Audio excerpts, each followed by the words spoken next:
January 1st, China is implementing physical silver export control, limitation, restriction, however you call it, on a case-by-case basis. Chinese ports have begun refusing to ship silver cargoes to delivery warehouses approved by the COMEX, the New York Mercantile Exchange. The U.S. proposal was extremely straightforward. Urgent purchase of 50 million troy ounces of silver, immediately obtain export permits, pay with U.S. Treasury bonds, and bypass the SWIFT system through bilateral currency swaps. Beijing rejected it. Initially gold moving, which you could have pivoted in silver long once the gold-silver ratio changed as well. All these things are showing you that actually investment into construction and growth environment is not actually there. And the preservation of capital is there. So this is why we've said, don't be rushing into oil stocks, don't be rushing into construction stocks, overly aggressive in everything. The first and foremost part of this correction, the first movers and the biggest movers will be your monetary metal. Not because of the debasement of currency, in the end, all these other things are going up. Yeung is a seasoned precious metals market analyst focusing on global silver supply dynamics and monetary metal trends. Francis Hunt is a global macro strategist known for his sharp insights on currency debasement, precious metals, and capital preservation trends. On January 1st, China began enforcing physical silver export controls on a case-by-case basis, with ports reportedly refusing silver shipments destined for COMEX-approved warehouses. This move follows Beijing's rejection of a U.S. proposal to urgently acquire 50 million troy ounces of silver using Treasury bonds and bilateral currency swaps outside SWIFT.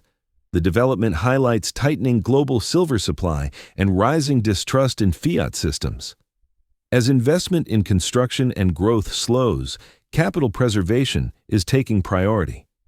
Historically, during currency debasement, monetary metals like silver and gold move first, outpacing oil, construction, and industrial commodities.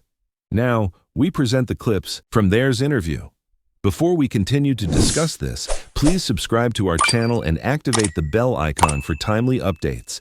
Thank you and enjoy the video. I think in the case of China, right, because it's kind of like almost like a coordinated situation, because China did the same thing on the same day, raising margin requirements at the SHFE, which is China's Shanghai Futures for silver. Okay, so China did it on the same day. But in the case of China, I think it's healthy because what it did was it just flushed out all the leverage speculative long. So now the system is reset and we're back to being driven primarily by the physical market. So physical silver demand in China via the SGE, which is the Shanghai Gold silver contract. Now, in terms of the COMEX, which yourself, Danny, and Francis, you guys talked about, it's funny because when I saw that, I made a comment. I said 30% is almost like a cash market. So they should just take it to 100 and make it a cash market. But in my opinion, by the way, guys, if they take it to 50, which is possible, okay? Like they take 30 to 50. 50% margin requirements is pretty much a cash market. You know where I've seen that? In Hong Kong, okay?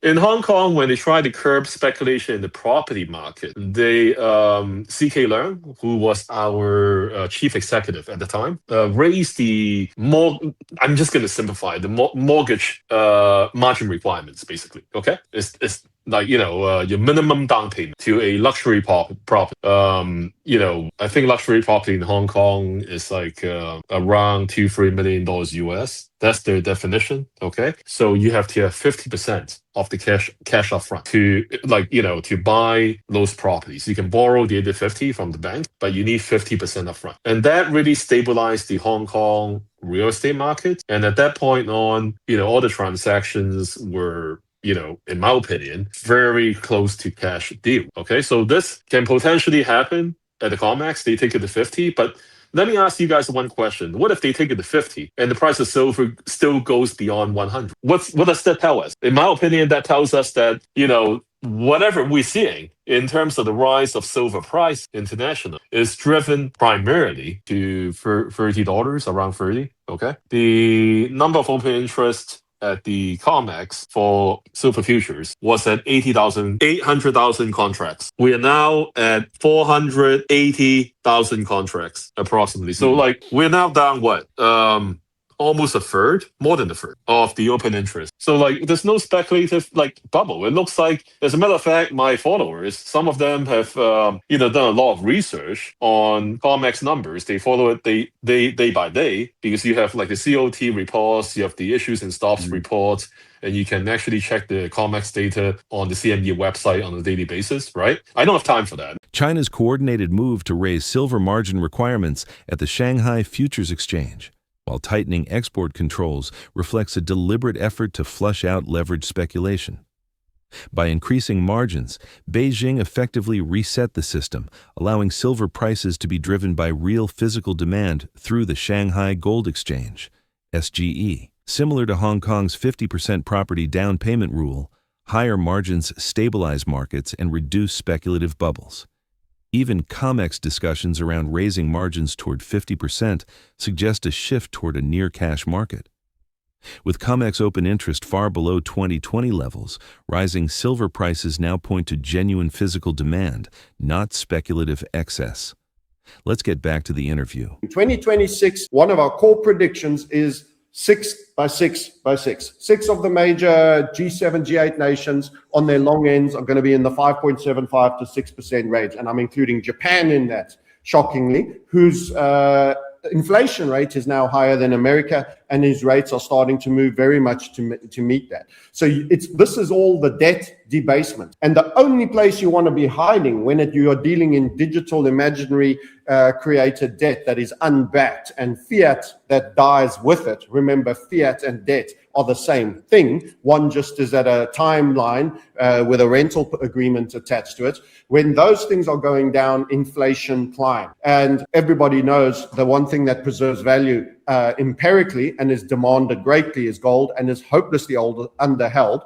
And of course, silver, which has benefited from not only the debasement, the 70% gold performance, but its extra performance, which is sitting at 130, 140%. That extra 60, 70% is on the drivers that Erica was just describing earlier. Here you have something that is industrially consumed, a monetary metal, and everybody doesn't trust that people hold it anymore. So you actually have physical demand and supply issues. And that's economics 101, the supply and demand curve. And the minute people say you don't have it if you don't hold it, and people stop letting things flow out their country, as Eric's been describing, or control it far more tightly. I think there's only 44 registered places that can actually allow silver to leave China now, and they're all registered, and China can just go, okay, no, and they'll all stop because they'll lose their licenses.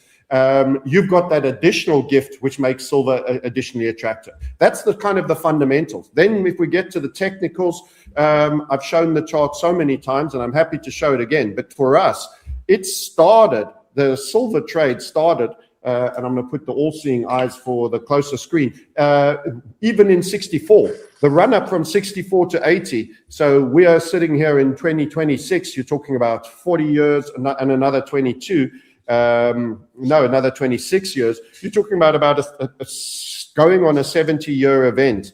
And this started with the Vietnam War and America, and the proliferation and the absolute gouge that they were doing on the military-industrial complex. And what happened is we were still on a fixed gold standard there, and everything that has transpired since then has been as a result of loss of confidence. So we're in terms of the 70s, one thing that was common, and I think people over-associate today with the 70s, it's much worse. The debt to percentage to GDP are significantly higher. Everything is significantly worse. It is a hyper-stagflation, as we've described. But the one thing that is similar is that there was a loss of trust in America. Same nation. It was actually the European nations. It started with France. But this is even more different in that the whole Western nation has been dragged into lying and playing the same fiat game. So we have an entire hemisphere playing as America. It is primarily America. They're the hegemon, but it's not the only one. So everybody else is synchronized to become a leper in that leper colony. That's your setup, and then there was the Brent Johnson entry, which was on the primer over there, when he said all the silver guys are going to go lose their heads as we get the annual pilgrimage to 25. That was our 25.9 break, and that is go down in internet fame like Gordon Brown's bottom on gold in $257 odd. But since then, you've been in this absolute breakout. If you look and you keep watching on the big time frames as an investor, what is that? That is a tiny little wick pushback on an absolute ripping break. It is a tiny little pushback on an absolute ripping break on its journey to do incredible things. And can I also add, fundamentally, what happened? 2 increases in margin, taking you from 20 to 25, and then from 25 to 32.5. So they're going to probably flush out a bunch of retail traders that were sitting with excess leverage to the long side, and that might be part and parcel of whatever pullback you got. This goes higher, providing you patience. How long? I would have to drop to the lower time frames. But I've said a lot. Let me hand back to you. In 2026, a key macro forecast is 6 by 6 by 6, 6 major G7. Nations pushing long-term yields towards 6%, exposing extreme debt debasement. As fiat and unbacked digital debt erode purchasing power, gold and silver emerge as the only empirical stores of value. Silver stands out, combining monetary protection with rising industrial consumption and tightening physical supply. With export controls, margin hikes, and fewer registered outlets, physical scarcity is intensifying. Technically, silver is breaking out from a multi-decade structure rooted in the 1970s confidence collapse. Despite short-term leverage flushes, fundamentals and charts align for significantly higher prices over time. Share your thoughts on their analysis in the comment section below. If you find this video informative, please support and turn on notifications to stay informed about our latest videos. See you in the following video. Thanks for watching.